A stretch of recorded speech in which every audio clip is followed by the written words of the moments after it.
Okay, in this video we're going to talk about the beginning of Parshat Vayeshev and the psukim that come right before Yosef's dreams. We are told over here, Vayeshev Yaakov be'eretz Megurei Aviv be'eretz Canaan. Yaakov dwelled in the land of Megurei Aviv, which was the land of Canaan. And in this first video we're going to talk about this phrase Megurei Aviv, what it means, and why it might be significant to understanding the background of the story now involving Yaakov's family. So we made the following observation, that the word lagur in biblical Hebrew, like migurei, does not mean just to dwell or live the way it does in modern Hebrew, but specifically we call it sojourning, in other words, wandering, living like a transient, like someone who's either a nomad wandering through an area, or even if they have a home, they think of it as a temporary home. And today we call it a transient. Picture people today who make a point of renting rather than buying a house in the place where they live because they feel like soon they're going to have to move again. So in biblical Hebrew, that would be their migurim. This is related, of course, to the biblical Hebrew word ger, which we know of as a convert, but originally it means a sojourner, a wanderer, a temporary dweller, right? Somebody who doesn't live as a permanent resident of that location. It came to mean a convert because at a time when the Jews all lived in Eretz Yisrael, so if you grew up in their community, that means you grew up Jewish. If you were someone who didn't grow up in their community and wanted to join, that means you came from outside their communities in Eretz Yisrael, and therefore you were a foreigner, a stranger, a wanderer who happened to wander into their community and now wants to join.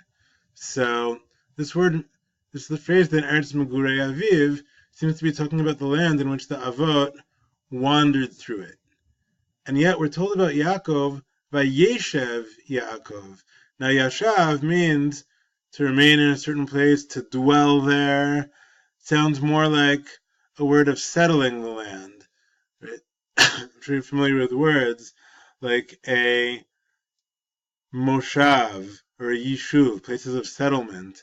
Those are places that you try to build up a community that will settle it for the long term. So note that contrast then. Yaakov, we're saying about him Vayeshev, he dwelled or settled, according to this translation. Jacob dwelt in the land of his father's sojournings. In other words, he settles down more permanently in a place where his fathers, Avram and Yitzchak, Aviv means his father Yitzchak, but it's true of Abraham as well. Avram and Yitzchak kind of wandered through that land, and Yaakov now lives there permanently. Now this sounds a little bit strange because his father Yitzchak, we know, never left Eretz Yisrael, whereas Yaakov, who over here we're being told about him that he settled this land, Yaakov just spent anything we skipped in Parshat Vayetze, that whole story of Yaakov and Lavan's house. Yaakov was out of Israel. So isn't it kind of strange then that the land of Israel, the land of Canaan, is described as the land of his father's sojourning, Megurei Aviv, when his father, in fact, lived in Israel for his entire life.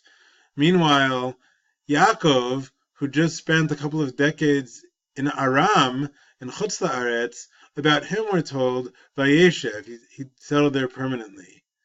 Wouldn't it make more sense to think of Yitzchak as the permanent resident, since Yitzchak never left Israel, and to think of Yaakov as the wanderer? And in this case, our question kind of is its own answer. Right? Yitzchak, who never left, so he lived there, but even though he never left, he always lived there in that temporary feeling. Imagine somebody who rents an apartment somewhere because he keeps telling himself, soon I'm going to move somewhere else, so I may as well rent here. And it turns out he never gets around to moving. So maybe for 100 years he lived in the same place and died there, but he was always just a tenant, just renting someone else's building, because he never thought he was going to stay there permanently. And then a different person maybe only came to that building much later after wandering around. But when he comes, he says, you know what, I've wandered to so many other places. Now I know that I really like this building. I want to buy my apartment from the landlord. I want to own it because I'm going to be here permanently. So too Yaakov, who spent all this time in Lavan's house outside of Israel, when he comes back now after that time, he says, you know what, after those years away, I want to settle down, to put down roots here. I don't want to live like my dad, who spent his whole life in Israel, but always felt like he was moving from place to place within Israel. He goes to Avimelech, he comes back somewhere else. Says Yaakov, I want to put down roots now. I want to sort of raise my family in a house. In today's terms, you'd say he wants, his house in the suburbs with his backyard. And so he's viewing his experience there as Vayeshev, as dwelling permanently, and not just as Migurim, not just as a place of sojourning, wandering. And we saw this explanation in a commentary called Ho'il Moshe by Rabbi Moshe Ashkenazi, who was a rabbi in Italy in the 1800s. He says, what does it mean, Vayeshev Yaakov be'eretz Migurei Aviv? It means Aviv gar, his father lived like a wanderer, like a nomad. Klomar navanad, he wandered from place to place within Israel, right? Yitzchak never left Israel, but within Israel, he's always wandering from place to place. He doesn't feel like he has a permanent home there. Yaakov yashav, but Yaakov dwelled there, he settled down there. Kilomar, that is to say, dar dirat keva, Yaakov lived a permanent residence, im beito be'emet Chevron, with his household in the valley of Chevron. Yaakov says, the valley of Chevron, that's where my family is going to live now. And so the simple pshat of this pasuk, which is itself significant, is it's telling us that there's a transformation going on within the household of the Avot here. Until now, Avram and Yitzchak lived in the land of their Migurim. They lived in Eretz Canaan, in Eretz Yisrael, but they always felt like tenants there. They didn't control the land, they didn't govern the land. They always felt like they're wandering around in somebody else's land. And Yaakov says, I'm building my home, my household now, and this is where I'm going to live. That is the simple meaning of this pasuk. However, we tried to take it one step further. And we were helped here by a comment that appears in Rashi. In my edition of Rashi over here, you see it's in brackets, because Rashi himself probably did not write this in his commentary, but it's an older tradition. It's a quote from Breshit Rabbah, a quote from the Midrash, and it seems at some point someone added it to the text of Rashi to say that, Rashi should have quoted this Midrash. The Midrash said as follows, Bikesh Yaakov le'shev b'shalva, Yaakov wanted to live in tranquility. Shalva is a synonym for shalom, peace. Yaakov wanted to live in tranquility, in peace and quiet. Kafatz alav rogzo shel Yosef. But the instability, the distress of the whole story of Yosef jumped on Yaakov, kafatz alav. And so this Midrash seems to be saying that Yaakov really felt here that he could settle down, Vayeshev Yaakov. He thought he's made it back to the promised land, made it back to Eretz Canaan. And after a rough earlier part of his life in which he was running away from Esav, and then Lavan kept cheating him, now he can settle down in a nice way. That's what Yaakov hoped for. And yet, it turns out he was wrong. Kafatz alav rogzo shel Yosef. All the stress involving Yosef's story, right? The dreams, the brothers hating him, Yosef getting sold into slavery, all that sort of pounced upon Yaakov. And we tried to understand here, why is it that on the one hand, Yaakov thinks he's entitled to peace and quiet, and yet the reality is that he does not get peace and quiet. And so in order to assess this, we looked a little more closely at this phrase, Eretz Migurei Aviv, and we asked ourselves, where else did we see the land of Canaan, what we today call Eretz Yisrael? Where did we see this holy land referred to earlier as a land of Migurim, a land of wandering or temporary living?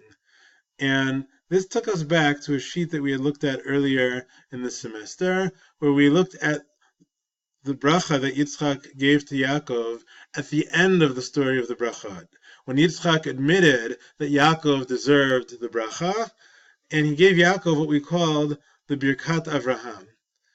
He told Yaakov that God should bless him and give him the Birkat Avraham for him and his descendants, L'rishtecha Eretz Megurecha, that Yaakov should inherit, L'rishtecha, to inherit Eretz Megurecha, the land of your temporary dwelling. And so we see in this bracha that Yitzchak passed on to Yaakov, Yitzchak refers to the land as the land of your temporary dwelling, the land that you're transient in, Migurim. And Yitzchak did not make this up. We discussed in a previous video how Yitzchak got this phrase from the bracha that God gave Avraham along with the mitzvah of Brit Milah. that God had told Avram at that time, I'm going to give you and your descendants the land of your sojourning, the land that you wander through like a transient, like a temporary resident. And so we see that Hashem is the one who said that Avraham lives like a wanderer here. Said that, and so Yitzchak passed that on to Yaakov. And so Avram and Yitzchak were basically told by God that for now they're temporary residents here. And yet Avram and Yitzchak also knew that someday this was going to change. Because if we look even further back at what's called Brit Ben Abitarim, the covenant of the pieces in English, where Avram split those animals up, God told Abraham then that first, Ger Yezaracha, your children are going to wander through a land that's not theirs. That includes their time in Egypt, which is obviously not their land. But if you do the math of how many years you have to include in order to reach 400 years of exile, you realize that includes the years of Yitzchak's own life, where Yitzchak lived in Israel, but he lived there like a ger, like a wanderer. So God said, you're going to live like a stranger. Even in Israel, you're going to feel like a stranger, but eventually your descendants are going to leave their servitude, leave the place where they're being oppressed, and they're going to return to Israel. And so God already then gave Abraham this idea that first there's going to be a stage in which Abraham's descendants suffer, they wander through the land, they feel like strangers, they're oppressed, avadum v'inuotam, they're oppressed, they're treated like slaves, like avadim, and after that there's going to be a stage where they settle the land permanently. So we all know today that the temporary stage was the time the Jews spent in Egypt, where they were literally slaves, and then after that they settled in the land of Israel permanently, when Yehoshua came and conquered it. But that's because we have hindsight. We know everything that happened in history later. But Rav Soloveitchik, Rav Yosef Dov Soloveitchik, the rabbi who at YU we would call the Rav, right, died in 1993, Rav Soloveitchik from YU, he said, let's take a closer look at this phrase we mentioned a second ago that Rashi said, Vayeshev Yaakov Vayeshev b'shalva kafetz alav rogzol shel Yosef. Yaakov thought he could rest in peace and tranquility until all the stresses of Yosef got to him. Said Rav Soloveitchik, that might have to do with the fact that this phrase, Eretz Megurei Aviv, is the same phrase that Hashem used and Yitzchak used to describe how the Avot experienced the land. And that God had said that first the Avot will live in the land like Gerim, and then there's going to be this period of servitude, of Avadum, V'inuotam, where they're going to feel like slaves and oppressed victims. Some of that time they're going to be in a foreign land even, and then they're going to settle in Israel in a peaceful way. And Yaakov might be saying to himself, look, Avram and Yitzchak wandered through the land, and I'm their descendant, and I felt like a slave. I went to Lavan. Lavan made me work for him for 20 years. 7 years for Rachel. Then he double-crossed me and gave me Leah, so I had to work another 7 years. And then I worked for 6 years as a shepherd for Lavan when Lavan kept cheating me out of my wages. Yaakov might think, I basically was like a slave in a strange land, and now I came back, and now is my chance to settle this land. Now it's true, Hashem had said you're going to be a stranger in a strange land for 400 years, and 400 years haven't passed. But Yaakov might think, maybe God had some mercy on me, he shortened the length of time. Even today, when we talk about 400 years, there were only slaves in Egypt, according to Chazal, for 210 years, and so we're using this sort of creative calculation, this fuzzy math, to explain the numbers differently. So Seder Soloveitchik, Yaakov may have really believed that the period in which the Avot were wanderers was completed after he came back from his time away at Lavan, where he was oppressed and treated like a servant by Lavan, and now is his chance, Vayeshev, now is his chance to settle in the land permanently. And God comes along and says, no, not so fast. When I said you're going to be slaves somewhere, I meant something more intense than this. And so even though you think it's time to settle in the land permanently, you're going to see you're not going to have peace and stability, because Yosef and his brothers are not going to get along. And so in fact, the chain of events that results from Yosef and his brothers not getting along is going to send you down to Egypt for the real experience of Va'avadum V'inuotam, the real experience of being strangers in a strange land, and only much later will Yehoshua lead them back to the promised land to settle it permanently.